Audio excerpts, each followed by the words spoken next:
பூமாரி எப்போ வருவா? சம்பந்தியம்மா, அவள் ஒரு காய்கறி கடைக்கு தான் போயிருக்கா. கொஞ்ச நேரத்தில் வந்துடுவா. எதுவும் தப்பாலாம் நினச்சிக்கிடாதீங்க. நீங்கள் இந்த வீட்டுக்கு வந்ததே எங்களுக்கு ரொம்ப சந்தோஷமாக இருக்குது. அதெல்லாம் ஒன்றும் நான் தப்பாலாம் நினைக்கல.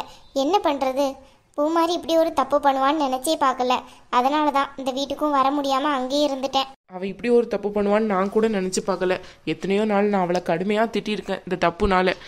ஆனால் என்ன பண்ண முடியும், அந்த வீட்லேயும் அவளுக்கு திட்டு விழுது, இந்த வீட்லேயும் நான் திட்டினா அவள் எங்கே தான் போவா. அதனால தான் அவளை இப்போதைக்கு எதுவும் திட்டாமல் இருக்கேன். நீங்கள் டீயை குடிங்க. பூமாரி ரொம்ப பொறுப்பான பொண்ணு. அவள் இப்படி ஒரு தப்பு பண்ணுவான்னு நான் கொஞ்சம் கூட நினச்சி பார்க்கல. இப்போ அவளோட தப்பை சாதாரணமாக விட்டுட்டோம்னா குடும்பத்தில் எல்லாம் பிரச்சனை தான் பண்ணுங்க. அதனால தான் அவள் பற்றி நான் எதுவுமே தலையிடலை. அருண் முடிவே இருக்கட்டும்ன்ட்டு விட்டுட்டேன். பூமாரி தான் எல்லாத்துக்கும் முன்னுதாரணமாக இருக்கணும். அவளே இவ்வளோ பெரிய தப்பா பண்ணிட்டோம்னா அப்போ பின்னாடி உள்ளதுங்கள்லாம் அதை பார்த்து தானே படிக்குங்க. அதனால தான் பூமாரி மேலே எனக்கு கடுமையான வருத்தம் தான் இருந்துச்சு, இவ போய் இப்படி தப்பு பண்ணிட்டாளேன்ட்டு. சரி, அவள் ஃப்ரெண்டு கேட்கறதுக்கு முன்னாடி என்கிட்டயாவது ஒரு வார்த்தை கேட்டிருக்கலாம்ல. டக்குன்னு அந்த காசு எல்லாத்தையும் அள்ளி கொடுக்கணும்னு என்ன வந்துடுச்சு. ஒரு வீட்டில் ஒரு பொறுப்பாக இருக்க பொண்ணு இப்படி எல்லாமா செய்யணும்? வீட்டு வேலை பார்த்தா போதுமா?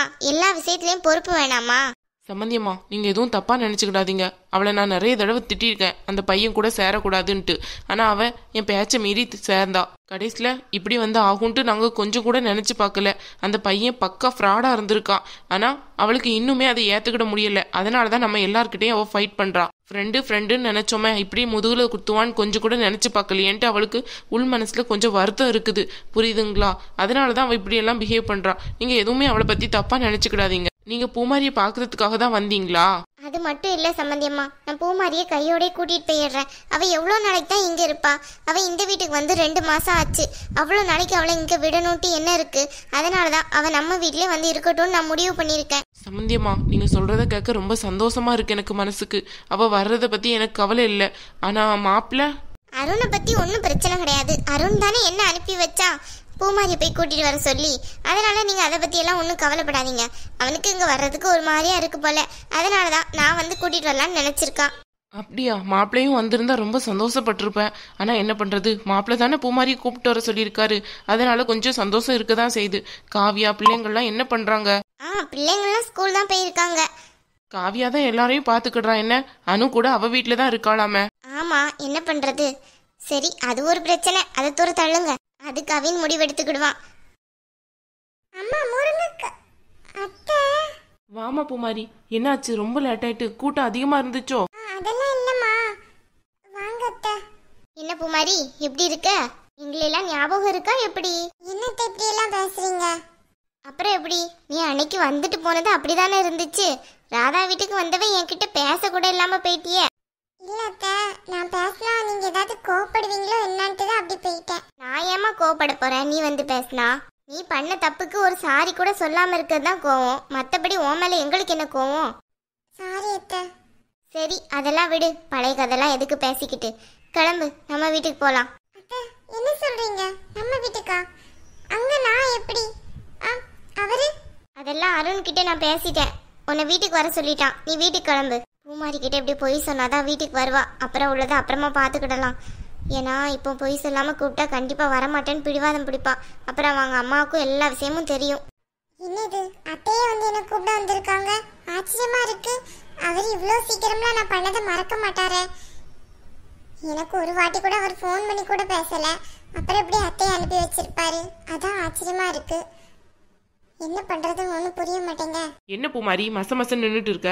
போய் அத்தை கூட ரெடி ஆயி போ. அம்மா, என்ன சொல்றீங்க நீங்க?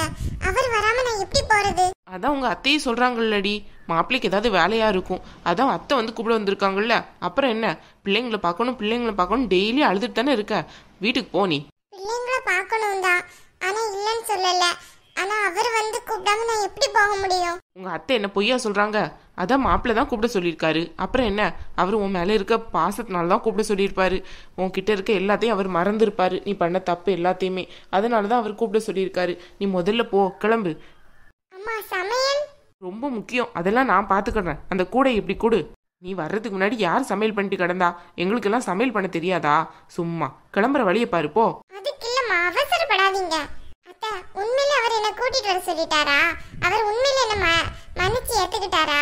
நான் பண்ணது தப்புன்ட்டு அவரு ரொம்ப கத்துனார்ல, அதான். இப்ப இப்ப ஏன் பூமாரி இவ்ளோ திக்கி திக்கி பேசிட்டு இருக்க? மாப்பிள்ள தானே சொல்லி கூப்பிட்டு வர சொல்லியிருக்காரு, உனக்கு என்ன டவுட் அதுல? அதுக்கு இல்லம்மா. சும்மா நிறுத்து. எதுக்கு எடுத்தாலும் ஒரு கொஸ்டின் வச்சிருப்பியா? அத்தை வந்து கூப்பிட வந்திருக்காங்க, அவங்க கிட்ட ஏதாவது பேசுறதை விட்டுட்டு அவருன்னுட்டு இருக்க. இங்க பாரு பூமாரி, அருண் தான் என்ன கூப்பிட்டு பூமாரி கூட்டிட்டு வாங்கன்ட்டு சொன்னான். அப்படி சொல்லி இருந்தா அவரே வந்திருப்பாரே. வந்திருப்பான்டா, இல்லன்னு சொல்லலையேனா.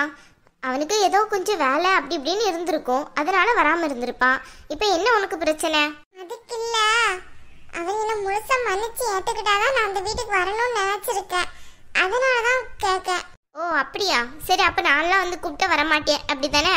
சரி நான் கிளம்புறேன், உனக்கு எப்போ வரணும்னு தோணுதோ அப்ப வா. ஐயோ சம்பந்தியம்மா, அப்படியெல்லாம் சொல்லாதீங்க. அவ கிடக்கா சும்மா ஏதாவது இப்படிதான் பேசிட்டு இருப்பா, நீங்க கூட்டிட்டு போங்க அவளை. இல்ல சம்பந்தியம்மா, அவ இங்கே இருக்கட்டும். அவ தான் அந்த வீட்டுக்கு வரணும்னு ஆசைப்படலையே. அவ பிள்ளைங்க 2 பிள்ளைங்க அங்க நிக்குதுங்க, அத பத்தி எல்லாம் கவலை இல்ல. அருண் சொன்னாதான் வரணும்ட்டு இவ பிடிவாதமா இருக்காள்ல. சாரி அத்தை, நான் ஏதோ உங்களுக்கு கஷ்டப்படுற மாதிரி பேசுறேன்னு நினைக்கிறேன். அப்படியெல்லாம் ஒண்ணு கிடையாது பூமாரி. நான் அருண் சொன்னான் தான் நான் உன்னை கூப்பிட்டு வந்திருக்கேன். தயவு செஞ்சு கிளம்பு.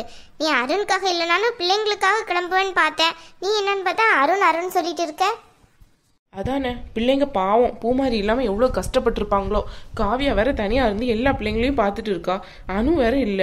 இந்த டயத்துலயும் இவ பேசுற பேச்ச பாருங்களேன், இப்படிதான் இருக்கும் எல்லாத்துலயும். வேலை மட்டும் பார்த்தா போதுமா? அம்மா கொஞ்சம் சும்மா இருக்கீங்களா நீங்க? என்னடி என்ன சும்மா இருக்கா? நீ இவ்ளோ விஷயம் பண்ணதுக்கும் நான் சும்மா இருந்ததுதான் தப்பு. அப்பவே உன்னை நல்லா தட்டி வச்சிருக்கணும். பூமாரி தானே, நல்லபடியா முடிவெடுப்பான்ட்டு விட்டதுதான் தப்பு. உனக்கு சின்னவ காவியா, அவளை பேரு எவ்வளவு நல்லா இருக்கான்ட்டு. ஏதாவது ஒண்ணு அவசர கொட்டையா முடிவு ஏதாவது எடுக்கிறாளா? எதா இருந்தாலும் சரி, அத்தை கிட்டையும் அவ மாப்பிள்ளை கிட்டையும் என் கிட்டையும் கேட்டுதான் அவ எடுப்பா முடிவு. ஒன்ன மாதிரி கிடையாது அவசர குறுக்க மாதிரி. சரி திட்டி முடிச்சிட்டீங்களா? உன்னெல்லாம் திட்டாம விட்டதுதான் பூமாரி தப்பு. கிளம்பு போ, அத்தை கூப்பிட வந்திருக்காங்கல்ல, சும்மா வாக்குவாதம் பண்ணிக்கிட்டு இருக்காத எங்க நின்னு. உன்னையெல்லாம் உங்க அத்தை கூப்பிட வந்திருக்கதே பெரிய விஷயம். என்னம்மா நீங்க தெரியாம ஏதோ தப்பு பண்ணிட்டேன், ஒய்யாம அதையே சொல்லி குத்தி காட்டிக்கிட்டே இருக்கீங்க. இன்னும் எத்தனை வருஷத்துக்கு தான் அதை சொல்லி குத்தி காட்டுவீங்க? ஒரு மாசம் குத்தி காட்டுறதே உனக்கு இவ்வளவு கஷ்டமா இருக்கா? ஆமா பின்ன. அப்ப அந்த 10 லட்சத்தை வாங்கி உங்க அத்தை கையில கொடுக்க வேண்டியனே. ஆமா, என்கிட்ட இருந்தாவா நான் கொடுக்க மாட்டேங்கிறேன். இப்ப அதெல்லாம் ஒன்றும் பிரச்சனை கிடையாது. 10 லட்சம் தராட்டாலும் நீ வீட்டுக்கு வந்துதான் ஆகணும் இன்னைக்கு. சரிங்க அத்தை, ஒரு 2 நிமிஷம் வெயிட் பண்ணுங்க, நான் போய் பொட்டி எடுத்துட்டு வர்றேன். சீக்கிரமா வாமா, சரியா? சரிங்க அத்தை. சம்பந்தியம்மா, அவ ஏதோ பேசுறான், நீங்க எதுவும் தப்பா நினைச்சுக்கிட்டாதீங்க அவ பேசுறதெல்லாம். அதெல்லாம் ஒன்றும் இல்லை, அருண் கூப்பிட்டாதான் வரணும்னு இருந்திருக்கா. அருண் அதுக்கப்புறம் கோவப்படக்கூடாதுல்ல, அதனால கூட அவள் அப்படி நினைச்சிருக்கலாம். அதை பற்றியெல்லாம் ஒன்றும் கவலை இல்லை. அவள் அந்த வீட்டுக்கு வந்ததுக்கப்புறம் அருண் சாதாரணமாக பேசதான் செய்வான். நீங்கள் பூமாரியெல்லாம் அதை பற்றி கவலைப்பட சொல்லாதீங்க. எனக்கும் உங்களுக்கும் மாப்பிளைய பத்தி நல்லா தெரியும், அவளுக்கு இன்னும் தெரியல, என்ன பண்றது? என்னதான் இருந்தாலும் அவள் பண்ணது தப்பு தானே, அதனாலே அவளுக்கு ஒரு பயம் இருக்கு போல, அருண் ஏதாவது திட்டிடுவானோன்ட்டு. அதானே, பண்ணது முழுக்க முழுக்க தப்பு தான். நான் இல்லைன்னே சொல்ல மாட்டேன். ஏன் பொண்ணுங்களுக்காண்டி தப்பு இல்லைன்னு சொல்ல முடியுமா? மாப்பிள்ளை இவ்வளோ நல்லா திட்டினாலும் எனக்கு பிரச்சனை கிடையாது. அதானே. சரி, பூமாரி வந்ததுக்கப்புறம் அப்போ நாங்கள் கிளம்புறோம். சம்பந்தியம்மா நீங்களும் ஒரு நாள் வாங்க வீட்டுக்கு. கண்டிப்பா சம்பந்தியம்மா, ஒரு நாள் வர்றேன்.